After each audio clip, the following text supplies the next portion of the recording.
Hello बच्चों। आज एक बहुत इंटरेस्टिंग टॉपिक डिस्कस करेंगे जिसका नाम है थर्मल रेडिएशंस। बच्चों 11th क्लास का टॉपिक है तो अपनी कॉपी में हेडिंग डालो thermal radiations. Thermal radiations.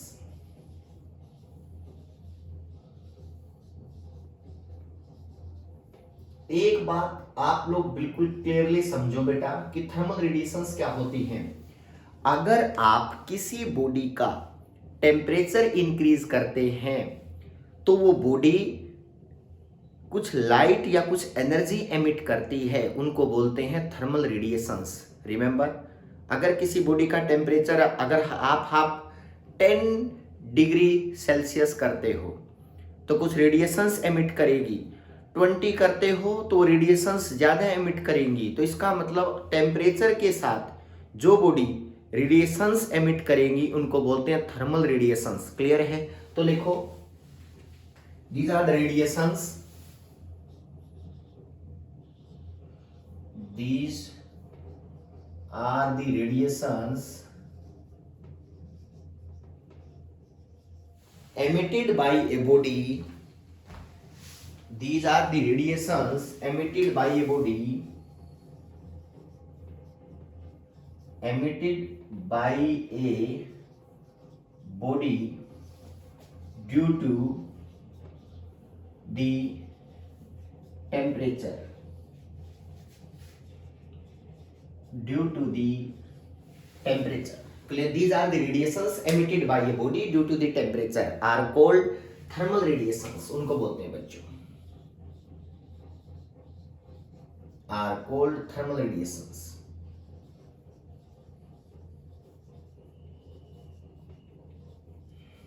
Clear है?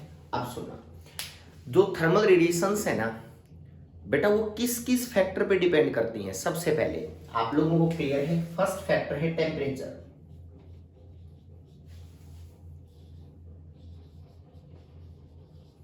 सेकंड है बेटा nature of the radiating surface. Radiating surface अभी बताता हूं।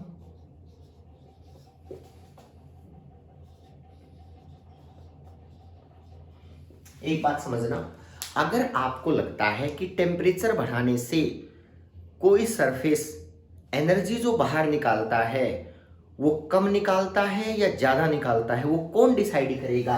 Nature of the radiating surface, कि आपके सरफेस का नेचर कैसा है। क्लियर है? अब सरफेस पे आ ही गए हैं तो चलो सरफेस के बारे में जानते हैं कि सरफेस किस तरह का नेचर शो कर सकता है। देखो, मान लिया बच्चों कोई एक बॉडी है सिंपली, ठीक है, इसके ऊपर अगर कोई भी लाइट इंसिडेंट करती है, मान लिया ये लाइट इंसिडेंट है, ठीक है, इंसिडेंट है लाइट,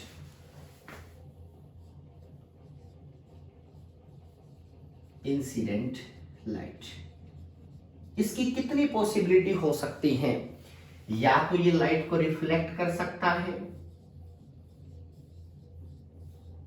ठीक है, या ये लाइट को ट्रांसमिट कर सकता है,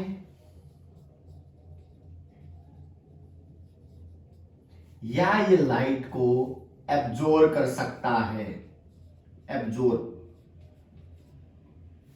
किसी भी सरफेस की ये प्रॉपर्टी होती है कि या तो वो लाइट को रिफ्लेक्ट कर सकता है, या वो लाइट को रिफ्रैक्ट कर सकता है, या जिसको हम ट्रांसमिट बोलते हैं, या ये एब्जॉर्ब कर सकता है। क्लियर है? लेकिन अगर मैं कहूं कि जो रिफ्लेक्शन है ना कितना होगा, वो बताएगा रिफ्लेक्टिंग पावर। याद रखना, रिफ्लेक्शन कितना होगा वो कौन बताएगा? उस सरफेस की रिफ्लेक्टिंग पावर। याद रखना बेटा, रिफ्लेक्टिंग पावर, ठीक है।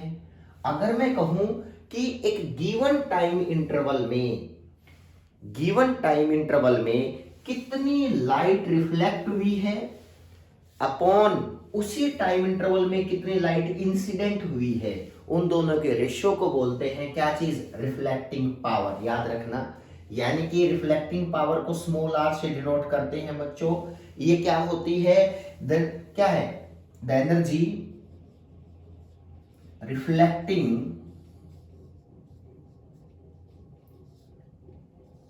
in a given time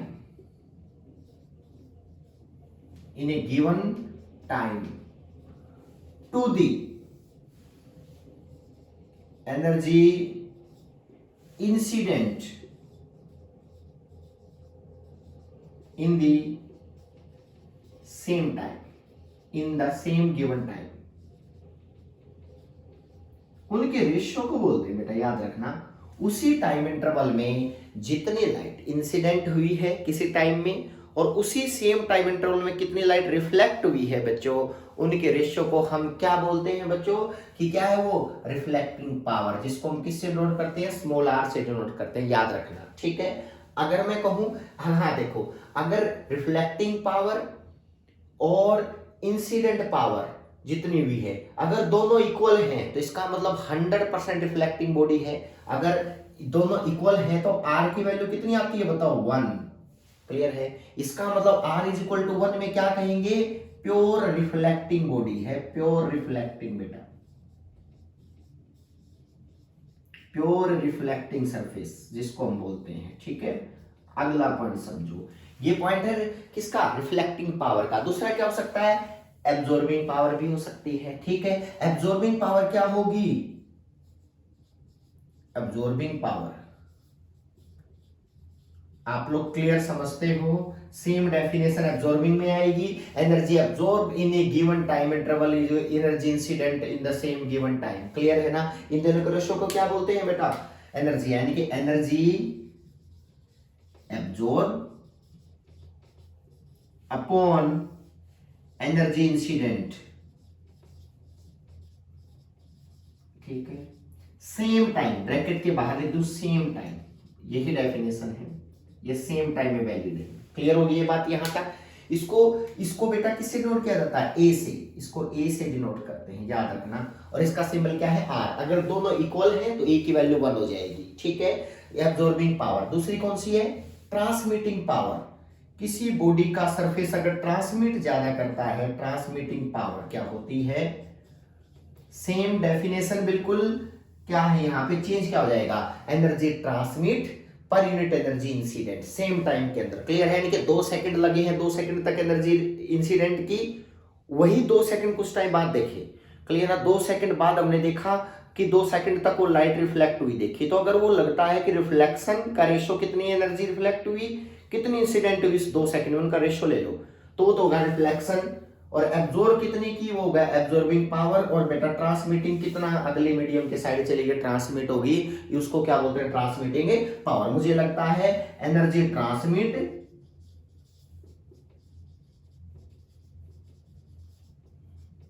per unit energy incident. ठीक है, अगर ये दोनों इक्वल हो गए तो ट्रांसमिटिंग जो सेम टाइम दोनों के अंदर, ऐसा नहीं है कि एक 5 सेकंड तक 10 सेकंड टाइम इंटरवल दोनों का सेम होना चाहिए, ट्रांसमिशन के दौरान इंसिडेंट के दौरान सेम टाइम होना चाहिए। क्लियर है ना, तो ट्रांसमिटिंग पावर इसको किससे नोट करते हैं बेटा, टी से।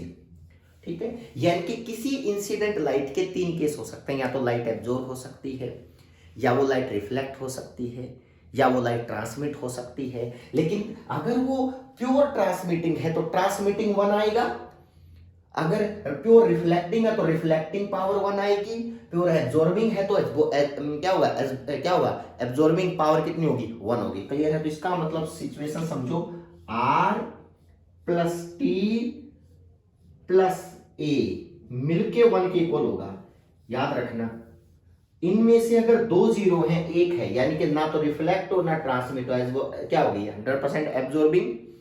अगर ये ट्रांसमिटिंग 1 है तो ये दोनों 0 हो गए, ये 1 है तो ये दोनों 0 हो गए, मतलब इसका मतलब 1 के इक्वल आ गए। तो ये parameter R plus T plus A मिलके क्या करते हैं, 1। ठीक है, एक खास और बात है, गुड रिफ्लेक्टर होता है ना, वो बैड एब्जॉर्बर होता है, याद रखना ये बात। जो गुड रिफ्लेक्टर होता है, इससे पता चलता है, जो गुड रिफ्लेक्टर होगा ना, R ज्यादा होगा तो A हमेशा कम हो जाएगा, क्योंकि सम तो एक के बराबर है ना। तो इसका मतलब क्या कह सकते हैं, good reflector are bad absorber. Note कर लेने इस बात को, good reflector are bad absorber.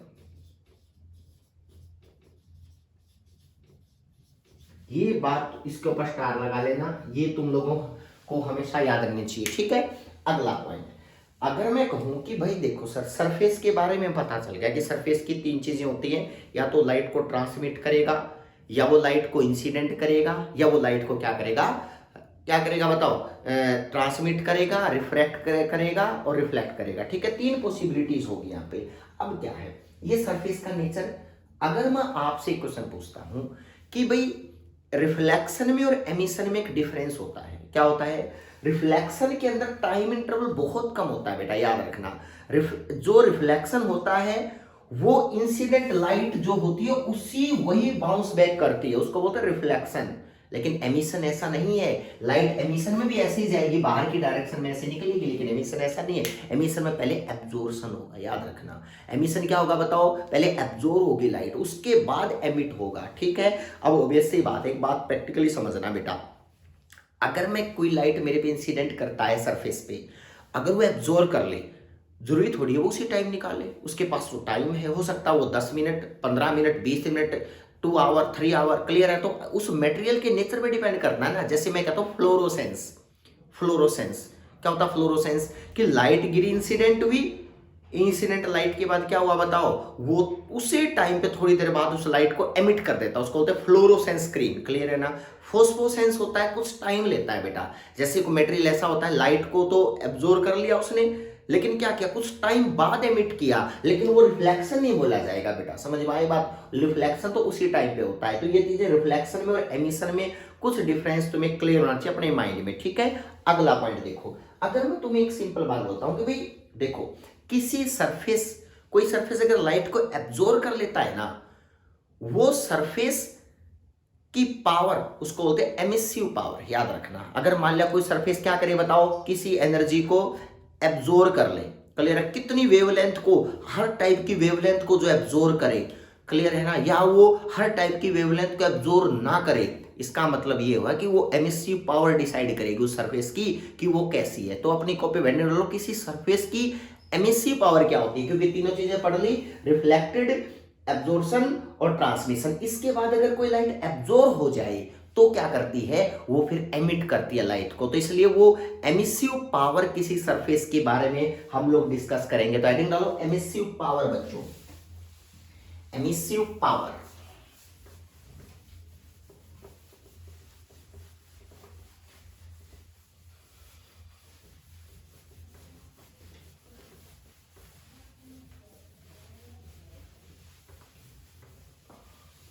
देखो, यानी कि क्या होती है emissive power?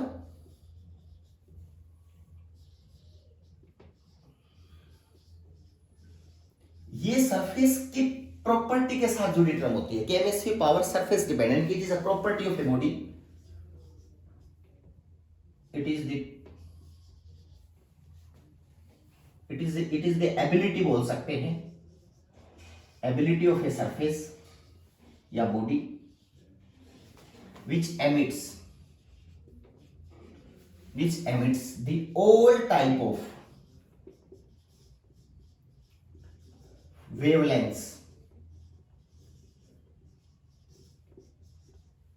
in per unit area, and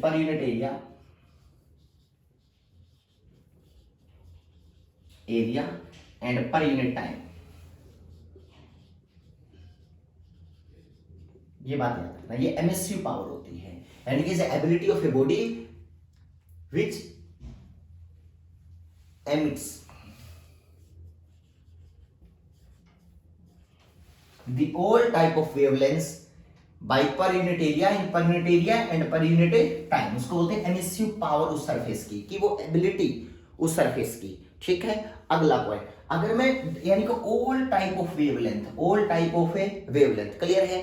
अगर मैं इसके बात करता हूं, इसको ई से नोट करते हैं बेटा, ये होता है E lambda into D lambda का इंटीग्रेशन, क्योंकि all type of wavelength 0 to infinity, याद रखना। मतलब जो एमिसिव पावर होती है वो E lambda into 0 to infinity, मतलब कितनी भी टाइप की वेवलेंथ बाहर निकली, क्लियर है ना, उन सब को क्या इंटीग्रेशन करके 0 टू इंफिनिटी रेंज वेवलेंथ कितनी निकलती हैं, यानी कि ऑल टाइप मतलब 0 टू इंफिनिटी के बीच में, तो उसको बोलते हैं कौन सी पावर बताओ, एमिसिव पावर। ठीक है, इसमें एक टर्म और है एमिसिविटी, ये और याद रखना, ये यूज करूंगा मैं, एमिसिविटी। एमिसिविटी क्या होती है? एक बात तो ये प्रैक्टिकली समझनी पड़ेगी बेटा कि कोई किसी सरफेस की एमिसिव पावर आप डिसाइड कैसे करते हो। देखो दो टाइप के सरफेस होते हैं, एक तो होता है सिंपल बॉडी, एक होती है ब्लैक बॉडी। ब्लैक बॉडी, ठीक है, ये बात तुम लोगों को डिफरेंस समझना पड़ेगा कि एक तो होती है सिंपल बॉडी, एक होती है black body. Black body, simple body में क्या होता है, सिंपल बॉडी के अंदर रिफ्लेक्शन का पार्ट या ट्रांसमिशन का पार्ट सबसे ज्यादा मिलता है, एब्जॉर्प्शन का पार्ट सबसे कम मिलता है, उसको बोलते हैं सिंपल बॉडी। क्लियर है ना। यानी कि इसके अंदर सिंपल बॉडी में कौन डोमिनेटिंग होते हैं, या तो ट्रांसमिशन वाला पार्ट या रिफ्लेक्शन वाला part, these are more. Clear है ना। एब्जॉर्प्शन जो होगा वो लेस होगा, याद रखना, उसको बोलते हैं सिंपल बॉडी किसी सरफेस के अंदर। क्लियर है, हमेशा याद रखना इस बात को। दूसरी चीज, ब्लैक बॉडी क्या होती है, जिसके अंदर टी और आर का पार्ट तो हमेशा लेस होगा, ये सिंपल बॉडी नोट करते चलना, सिंपल बॉडी। और ब्लैक बॉडी क्या होती है, ट्रांसमिशन और रिफ्लेक्शन लेस और एब्जॉर्प्शन क्या होगा बच्चों, मोर। इनको मिला के हमने कह दिया ये पार्ट जहां होगा वो होगा black body. Black body clear है। एक होता है परफेक्टली ब्लैक बॉडी, तीसरा जो टाइप है ब्लैक बॉडी का ही टाइप है परफेक्टली ब्लैक बॉडी। उसके अंदर क्या होगा, परफेक्टली ब्लैक बॉडी के अंदर नोट कर लेना, जो टी और आर है ना वो होंगे जीरो के इक्वल, मतलब ना तो ट्रांसमिशन होगा ना रिफ्लेक्शन होगा। एब्जॉर्प्शन कितना होगा, 100%। उसको बोलते हैं, लेकिन ये पॉसिबल नहीं है, उसको लेकिन बोलते हैं परफेक्टली ब्लैक बॉडी बेटा, परफेक्टली ब्लैक बॉडी, याद रखना। अब सुनना, एक बात समझना, परफेक्टली ब्लैक, अब ये तो सरफेस डिपेंडेंट प्रॉपर्टी आ गई ना कि भाई ब्लैक बॉडी का सरफेस कैसा माना जाता है, सिंपल बॉडी का सरफेस क्या माना जाता है, ये तुम लोगों को क्लियर होना चाहिए अपने माइंड में। अब बात आती है कि एमिसिविटी क्या होती है। एमिसिविटी होती है सिंपल बॉडी की emissive power, total emissive power of simple body, कोई बॉडी है, टू दी रेशो किसका, total emissive power of perfectly black body. Remember, मतलब एक बात, ब्लैक बॉडी मतलब ब्लैक बॉडी का और सिंपल बॉडी का दोनों का रेशियो, जो एमिसिव पावर का रेशियो होगा ना, जो क्या है, बॉडी जो एमिट करती है रेडिएशंस उनका किसी यूनिट एरिया यूनिट टाइम में, तो उनका जो रेशियो होगा सिंपल बॉडी अपन ब्लैक बॉडी। जैसे मैंने कहा ना कि एक तो सिंपल बॉडी ले ली बेटा, एक ले ली ब्लैक बॉडी, ठीक है। इन दोनों की एमिसिव पावर चेक की कि कौन रेडिएशंस पर unit area per unit time में ज्यादा बाहर निकाल रहा है, तो ये भी सिंपल बॉडी, ठीक है, ये होगी ब्लैक बॉडी, ठीक है। इन दोनों की एमिसिव पावर जो मैंने लिखवाया, एमिसिव पावर इसकी और इसकी दोनों का रेशियो को क्या बोलते हैं, एमिसिविटी। यानी कि एमिसिविटी को इसे नोट करते हैं, ये हो गया टोटल एमिसिव पावर, टोटल जितने भी है उसमें total emissive power, total emissive power of body of a given body जो भी सिंपल है, to the total emissive power per unit area per unit time तो होगा, ठीक है, लेकिन एमिसिव पावर में आ गया वो, तो इसका मतलब total emissive power of black body. याद रखना, इनके रेशियो को क्या बोलते हैं, इनके रेशियो को बोलते हैं बेटा एमिसिविटी। ये टर्म बहुत इंपॉर्टेंट है, जो आपके सरफेस डिपेंडेंट टर्म है। क्लियर है ना। स्मॉल ई से इसको डिनोट करते हैं, यूनिट लेस होती है क्योंकि एमिसिव पावर ने एमिसिव पावर को कैंसिल आउट कर दिया। क्लियर है। अब बात आते हैं, थोड़ा सा ब्लैक बॉडी के बारे में डिस्कस करते हैं। एक याद रखना, ब्लैक बॉडी क्या होती है, मैंने बताया ना कि जिसके अंदर ट्रांसमिशन और रिफ्लेक्शन कम, एब्जॉर्प्शन क्या है ज्यादा। और याद रखना, जो एब्जॉर्बर अच्छा होगा ना वो एमिटर भी अच्छा होगा। क्लियर है ना। यानी कि गुड एब्जॉर्बर आर क्या होता है, गुड एमिटर। याद रखना, गुड एब्जॉर्बर, ये लाइन भी लिख लो, good absorber are good emitter बेटा, जहां भी जगह मिले नोट कर लो, good absorber are good emitter, ठीक है। या तो वो एब्जॉर्ब ही नहीं करेंगी, अगर उन्होंने एब्जॉर्ब कर ली इसका मतलब वो गुड एमिटर भी होंगे, कुछ टाइम बाद उस लाइट को बाहर निकाल भी देंगे। क्लियर है ना। अब बात करते हैं, ठीक है सर, एमिसिविटी का फैक्टर। इसके ब्लैक बॉडी के बारे में एक साइंटिस्ट था जिसने सबसे ज्यादा बताया था, वो कौन था, स्टीफन बोल्ट्जमैन। उसने ब्लैक बॉडी के बारे में डिस्कस किया, ठीक है। उसने परफेक्टली ब्लैक बॉडी को यही बताया कि एक ऐसी बॉडी जो 100% एनर्जी को एब्जॉर्ब कर लेती है, या जितने टाइप ऑफ वेवलेंथ उसके ऊपर गिरती है उन सबको क्या कर लेती है, एब्जॉर्ब कर लेती है, और कुछ टाइम बाद उन्हें 100% उनको बाहर निकाल देती है, एमिट कर देती है। ऐसी बॉडी को बोलते हैं परफेक्टली ब्लैक बॉडी। क्लियर है? इसके बारे में किसने बताया था? स्टीफन बोल्ट्जमैन ने। ठीक है, तो अब देखो स्टीफन बोल्ट्जमैन की और स्टेटमेंट क्या थी, मैं तुम लोगों को बताता हूं। देखो बेटा, परफेक्टली ब्लैक बॉडी, हेडिंग डालो, परफेक्टली ब्लैक बॉडी क्या होती है।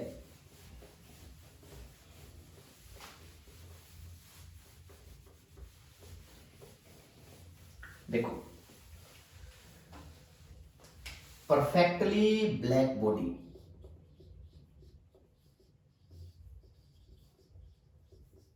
यानी कि it is a type of body which absorb 100% radiation. It is a type of a body which absorb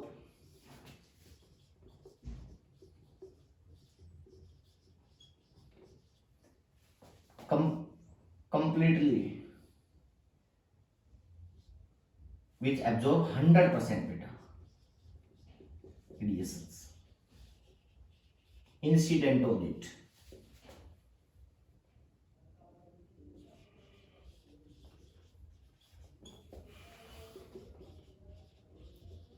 उसको क्या बोल दिया? Perfectly black body. ठीक है, स्टेफन एक साइंटिस्ट था,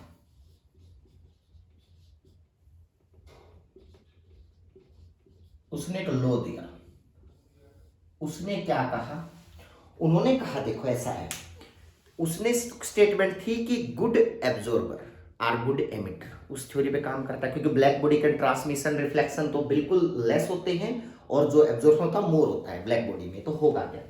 उन्होंने कहा मान लिया एक बॉडी है, कोई भी ब्लैक बॉडी, ठीक है, इसको हमने एनर्जी दे के इसका टेम्परेचर टी बढ़ा दिया। ऑब्वियसली बात है, स्पेसिफिक हीट होती है, हीट दे दी बाहर से एनर्जी, तो उसका टेम्परेचर टी बढ़ा दिया। ठीक है, अब थोड़ी देर तक वेट किया, वेट करने के बाद हमें पता चला कि गुड एब्जॉर्बर और गुड एमिटर, तो इसने लाइट को एमिट करना शुरू कर दिया सराउंडिंग में। ठीक है, इस तरह से। ठीक है, जब ये लाइट बाहर निकलेगी ना, ये ठीक है, ये बोल्ट्जमैन के अकॉर्डिंग, स्टेफन के अकॉर्डिंग, उसने क्या कहा कि भाई जो रेट ऑफ हीट ट्रांसमिशन यानी कि rate of heat emission, clear है ना, यानी कि इसको बोलते हैं dq by dt, rate of heat emission, dq by dt जो बाहर निकल रही है, वो डायरेक्टली प्रोपोर्शनल होता है। ये स्टेटमेंट है टेम्परेचर की पावर 4, यानी कि बॉडी का टेम्परेचर उसकी पावर 4 के प्रोपोर्शनल। क्लियर है ना? तो क्या होगा? According to Stefan law, the rate of heat या rate of energy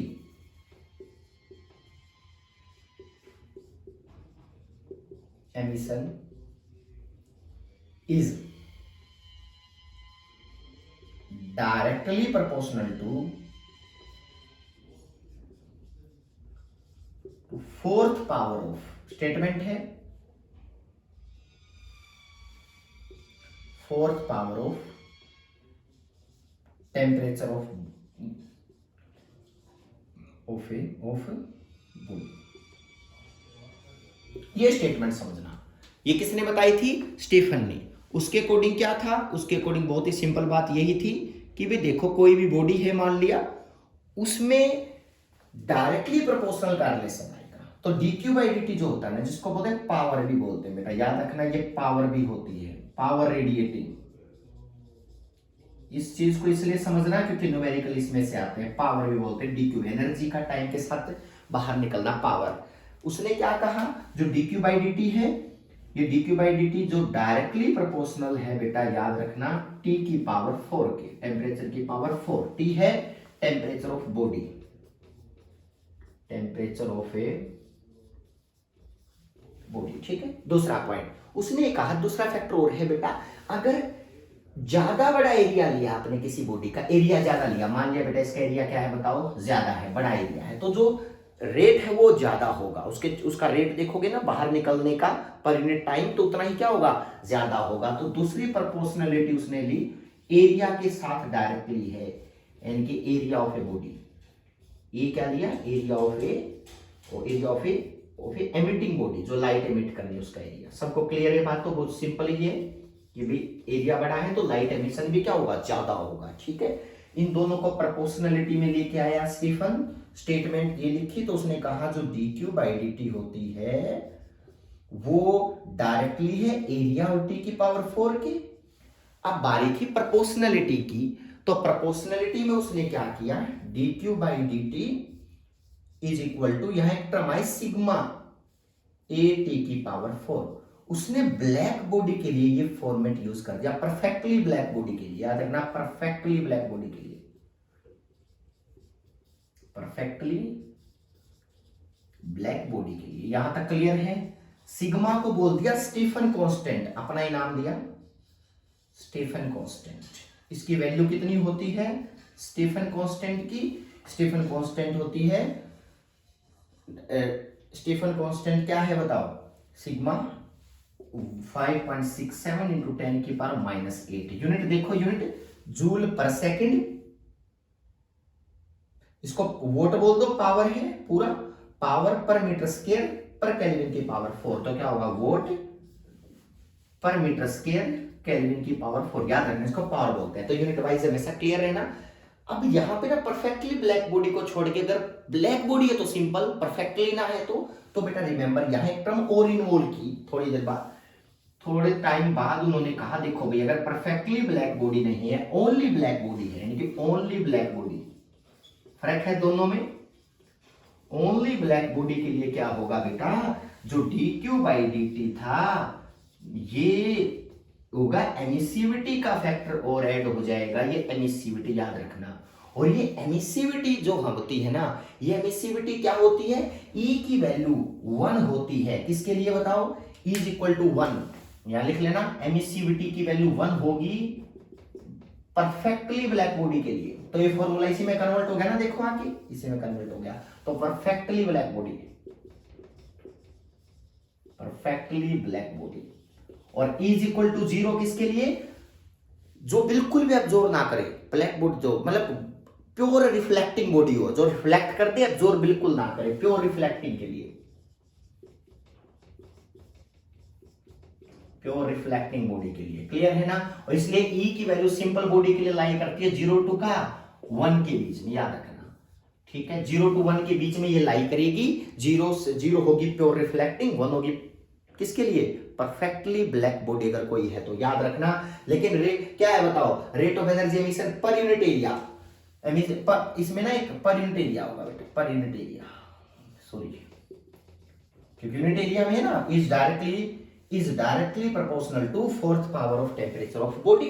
तो ये स्टेटमेंट तुम लोगों को स्टीफन लॉ की हमेशा याद रहनी चाहिए, ये फॉर्मूला। लेकिन इसमें कंफ्यूजन आया, उन्होंने कहा देखो बेटा ऐसे, अगर ये रेडिएशंस बाहर निकल रही है, ठीक है, उन्होंने कहा अगर ऐसा केस आ जाए तो इसको किसी एनक्लोजर में रखा जाए, कोई ऐसी चीज हो जिसके अंदर इस ब्लैक बॉडी को रख दिया ऐसे, ठीक है, और जिसका टेम्परेचर T0 है, जिसमें रखा है, ध्यान से सुनना, T0 है, वो तो लाइट तो एमिट करनी उसको, यानी कि केस क्या आएगा, T ग्रेटर देन T0, ठीक है ना बेटा, T0 से ज्यादा है, ऑब्वियसली बात है, होगा क्या, ये रेडिएशंस बाहर निकलेंगी। लेकिन ये जो एरिया है ना, देखो बेटा ये एरिया जो मैंने ये बनाया है एनक्लोज, जहां पे जिसके अंदर रखा है ये ब्लैक बॉडी, उसकी शील्डिंग, ये रेडिएशंस यहां तक पहुंचेंगी, T0 से कम है तो ये कूल है, ये रेडिएशंस बाहर आएंगे तो इसको एब्जॉर्ब कर लेगा। इसका मतलब कुछ रेडिएशंस ये बाउंड्री एब्जॉर्ब करेगी, उसके बाद बची हुई क्या करेगी बताओ, यह एनक्लोजर से निकल के जाएगी, जिससे के अंदर वो एनक्लोज कर रखी है ब्लैक बॉडी, उससे बाहर जाएगी, लेकिन वो तो इसका मतलब इसके बराबर नहीं होगी, ठीक है ना, क्योंकि T0 ने कुछ तो रेडिएशंस को यहीं पे क्या कर लिया होगा बताया, एब्जॉर्ब कर लिया होगा बेटा।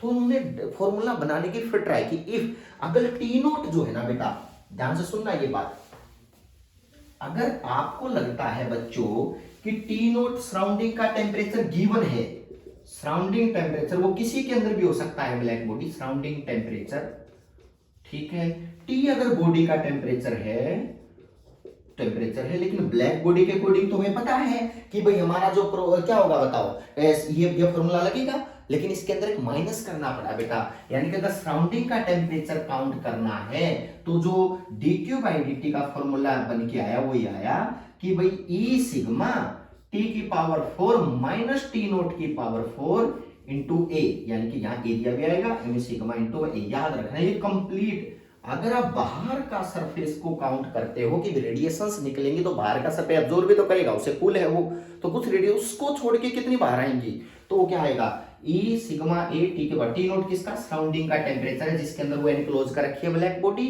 टी नोट किसका है बॉडी टेम्परेचर है जो एमिट कर रही है। तो ये फॉर्मूला है ना, ये कंप्लीट फॉर्मूला है, कंप्लीट फॉर्मूला याद रखना। अगर मान लिया T greater than T note है तो यही फॉर्मूला किस पे क्या होगा, ब्लैक बॉडी का केस बन जाएगा, यानी कि ब्लैक बॉडी का केस तो का फॉर्मूला स्पेशल केस है जब सराउंडिंग का टेम्परेचर नेग्लेजिबल मानते हैं कि चलो कोई नहीं थोड़ी बहुत एब्जॉर्ब कर भी लेगा, लेकिन ये इतनी ज्यादा रेडिएशंस निकलेंगी कि ये काउंटेबल नहीं है टी नोट की पावर 4। क्लियर है? तो इसलिए ये फॉर्मूला इसमें कन्वर्ट होने के लिए ये केस लगाना पड़ेगा। समझ में आया? बस स्टीफन ने इन चीजों को डिफाइन किया है, बोल्ट्जमैन ने ब्लैक बॉडी के केस में जो 100% वेवलेंथ अलग अलग टाइप की वेवलेंथ एब्जॉर्ब करता है, कुछ टाइम बाद उसको क्या करता है, एमिट करता है। लेकिन अगर बच्चों ये कंपेरेटिवली है टी और टी नोट तो ये क्या स्टीफन लॉ वैलिड नहीं है, तब न्यूटन्स लॉ ऑफ कूलिंग आएगा कि भाई सराउंडिंग का टेम्परेचर और बॉडी का टेम्परेचर कंपेरेबल हो, इतना गैप ना हो, तो यानी कि ये बहुत ग्रेटर देन ना हो, तो इसका मतलब तब क्या होगा, न्यूटन्स लॉ ऑफ कूलिंग आएगा। क्लियर बात है? नेक्स्ट लेक्चर में बच्चों हम क्या डिस्कस करेंगे, Newton's law of cooling discuss करेंगे। तब तक ये चीजें क्लियर नोट करो, ठीक है? सब्सक्राइब जरूर कर दो, ठीक है बेटा? Thank you so much.